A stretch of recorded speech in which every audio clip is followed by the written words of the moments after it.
Hare Krishna. So today we'll continue chapter 3 from book Beyond Birth and Death. Let's start from Mangalacharan. Om Jnanatimirandhasya Jnananjanasalakaya Chakshurunmilitam Jena Tasmai Shri Gurave Namaha.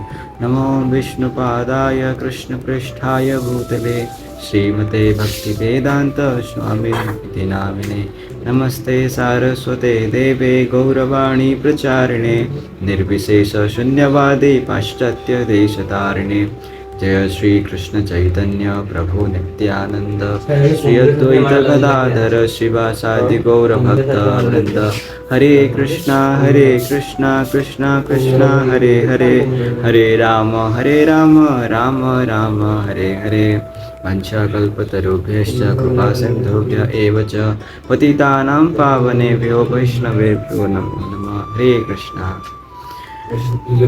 His Divine Grace Avicharnarvinda Bhaktivedanta Swami Srila Prabhupada ki Jai. Hare Krishna. Let's start.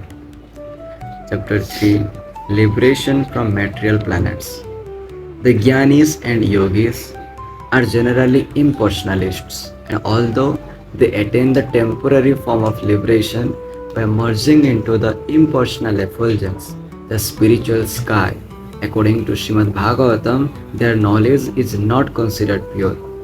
By penances, austerities, and meditations, they can rise up to the platform of the Supreme Absolute. But as has been explained, they again fall down to the material world because they have not taken Krishna's personal features seriously.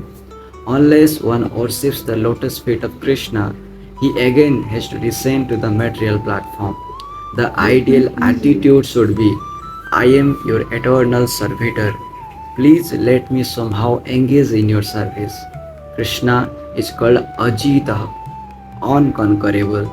For no one can conquer God. But according to Srimad Bhagavatam, one with this attitude easily conquers the Supreme. Srimad Bhagavatam also recommends that we give up this futile process to measure the Supreme. We cannot even measure the limitation of space. But to speak of the Supreme, it is not possible to measure the length and breadth of Krishna by one's minuscule knowledge. And one who arrives at this conclusion is considered intelligent by Vedic literature. One should come to understand submissively that he is a very insignificant segment of the universe.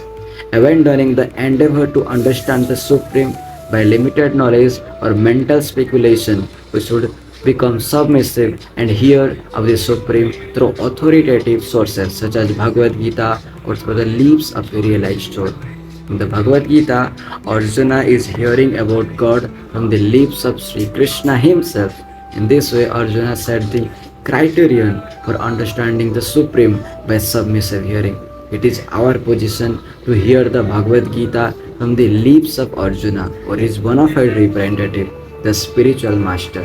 After hearing, it is necessary to practice this acquired knowledge in daily life. My dear Lord, you are unconquerable, the devotee prays, but by this process, by hearing, you are conquered. God is unconquerable, but he is conquered by the devotees who abandons mental speculation and listens to the authoritative sources. According to Brahma Samhita, there are two ways of acquiring knowledge, the ascending process and the descending process. By the ascending process, one is elevated by knowledge acquired by himself. In this way, one thinks, I don't care for any authorities or books. I will attain knowledge myself by meditation, philosophy, etc. In this way, I will understand God. The other process, the descending process, involves receiving knowledge from higher authorities. The Brahma Samhita states that if one takes to the ascending process and travels at the speed of mind and wind for millions of years, he will still end up not knowing. For him, the subject matter will remain elusive and inconceivable. But that subject matter is given in the Bhagavad Gita, Ananya Cheta. Krishna says to meditate on him without deviation from the path of devotional service and submission. For one who worships him in this way, Tasyaham Sulabha, I become easily available. This is the process. If one works for Krishna 24 hours a day, Krishna cannot forget him. By becoming submissive, he can attract the attention of God. As Guru Maharaj Bhakti Siddhanta Saraswati used to say, don't try to see God. Is God to come and stand before us like a servant just because we want to see Him? That is not the submissive way. We have to oblige Him by our love and service. The proper process for approaching Krishna was given for humanity by Lord Chaitanya Mahaprabhu, and Rupa Goswami, his past disciple, appreciated it. Rupa Goswami was a minister in the Mohammedan government, but he left the government to become a disciple of Chaitanya Mahaprabhu. When he first went to see Lord, Rupa Goswami approached him with the following verse: Namo Mahabadanyaya Krishna Prema Pradayate Krishnaya Krishna Chaitanya Namne Gauratvishe Namaha. I offer my respectful obeisances unto the Supreme Lord, Sri Krishna Chaitanya, who is more magnanimous than any other avatar, even Krishna himself, because he is bestowing freely what no one else has ever given, pure love of Krishna. Rupa Goswami called Chaitanya Mahaprabhu the most munificent, the most charitable personality, because he was offering the most precious thing of all very cheaply, love of God. We all want Krishna and are all hankering after him. Krishna is the most attractive, the most beautiful, the most opulent, the most powerful, and the most learned. That is the object of our hankering. We are hankering after the beautiful, the powerful, the learned, the wealthy.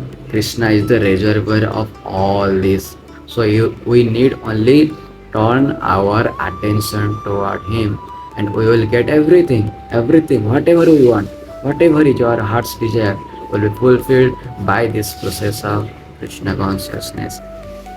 For one who dies in Krishna consciousness, as stated before, entrance into Krishna Loka, the supreme abode where Krishna resides, is guaranteed. At this point, one may ask what the advantage is in going to that planet, and Krishna himself answers, Mam upetya punarjanma dukkhalayam asashvatam napnuvanti mahatmanah samsiddhim paramam gata. After attaining me, the great souls who are yogis in devotion never return to this temporary world, which is full of miseries, because they have attained the highest perfection. Bhagavad Gita, chapter 8, verse number 15. This material world is certified by Sri Krishna, the Creator, as Dukkhalayam, full of miseries. How then can we make it comfortable? Is it possible to make this world comfortable by the so-called advancement of science? No, this is not possible. As a result, we do not even wish to know what these miseries are. The miseries, as stated before, are birth, old age, disease, and death. And because we cannot make a solution to them, we try to set them aside. Science has no power to solve these miseries that are always giving us trouble. Instead, they divert our attention to the making of spaceships or atomic bombs. The solution to these problems is given here in the Bhagavad Gita. If one attains to Krishna's platform, he does not have to return again to this earth of birth and death. We should try to understand that this place is full of miseries. It takes a certain amount of developed consciousness to understand this. Cats and dogs and hawks cannot understand that they are suffering. Man is called a rational animal, but his rationality is being used to further his animalistic propensities instead of to find out how to get liberation from this miserable condition. Here Krishna explicitly states that one who comes to him will never be reborn to suffer miseries again. Those great souls who come to him have attained the highest perfection of life, which alleviates the living entity from the suffering of conditioned existence. One of the differences between Krishna and an ordinary being is that an ordinary entity can be in only one place at a time, but Krishna can be everywhere in the universe and yet also in his own abode simultaneously. Krishna's abode in the transcendental kingdom is called Goloka Vrindavana. The Vrindavan in India is that same Vrindavan descended on this earth. When Krishna descends himself by his own internal potency, his dhamma or award also descends. In other words, when Krishna descends on this earth, he manifests himself in that particular land. Despite this, Krishna's abode remains eternally in the transcendental sphere, in the Vaikunthas. In this verse, Krishna proclaims that one who comes to his abode in the Vaikunthas never have to come, never has to take birth again in the material world. Such a person is called a Mahatma. The word Mahatma is generally heard in the West in connection with Mahatma Gandhi. But we should understand that Mahatma is not the title of a politician. Rather, Mahatma refers to the first class Krishna conscious man who is eligible to enter into the abode of Krishna. The Mahatma's perfection is this: to utilize the human form of life and the resources of nature to extricate himself from the cycle of birth and death. An intelligent person knows that he does not want miseries, but they are inflicted upon him by force. As stated before, we are always in a miserable condition due to this mind, body, and natural disturbances or other living entities. There is always some kind of misery inflicted upon us. This material world is meant for misery. Unless the misery is there, we cannot come to Krishna consciousness. Miseries are actually an impetus and help to elevate us to Krishna consciousness. An intelligent man questions why these miseries are inflicted on him by force. However, modern civilization's attitude is let me suffer, let me cover it by some intoxication, that's all. But as soon as the intoxication is over, the miseries return. It is not possible to make a solution to the miseries of life by artificial intoxication. The solution is made by Krishna consciousness. One may point out that although the devotee of Krishna are trying to enter Krishna's planet, everyone else is interested in going to the moon. Isn't going to the moon also perfection? The tendency to travel to other planet is always present in the living entity. One name for the living entity is Sarvagata, which means one who wants to travel everywhere. Travel is part of the nature of the living entity.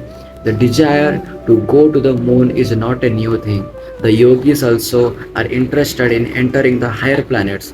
But in the Bhagavad Gita, chapter 8, verse number 16, Krishna points out that this will not be of any help. Abrahma bhuvana loka punar avartino arjuna mamupetya tu kaunteya punarjanma na vidyate.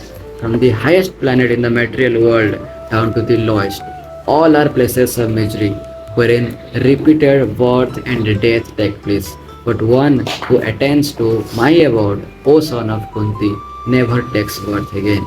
The universe is divided into higher, middle, and lower planetary systems. The Earth is considered to be a member of the middle planetary systems. Krishna points out that even if one enters into the highest planet of all, called Brahmaloka, there is still repetition of birth and death.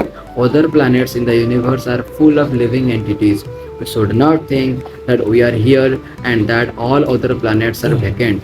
From experience, we can see that no place on earth is vacant of living entities. If we dig deep down into the earth, we find worms. If we go deep into the water, we find aquatics. If we go into the sky, we find so many birds.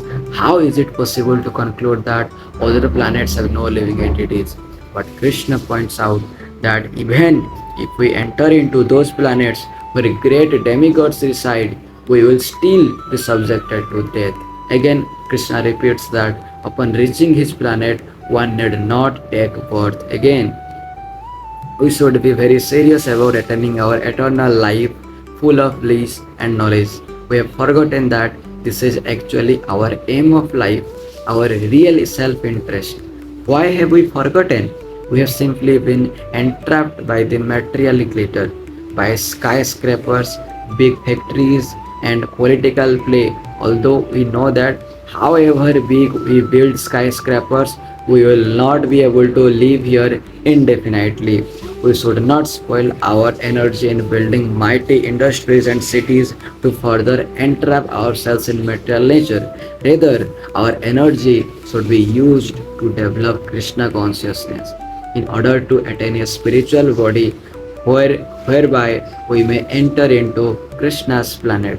Krishna consciousness is not a religious formula or some spiritual recreation. It is the most important part of the living entity. Hare Krishna. Thank you so much everyone for hearing it patiently. Hare Krishna. Jai Srila Prabhupada. Vancha kalpatarubhyascha kripa sindhubhya eva cha patitanam pavanebhyo vaishnavebhyo namo namo. Hare Krishna. Hare Krishna. Ki jai.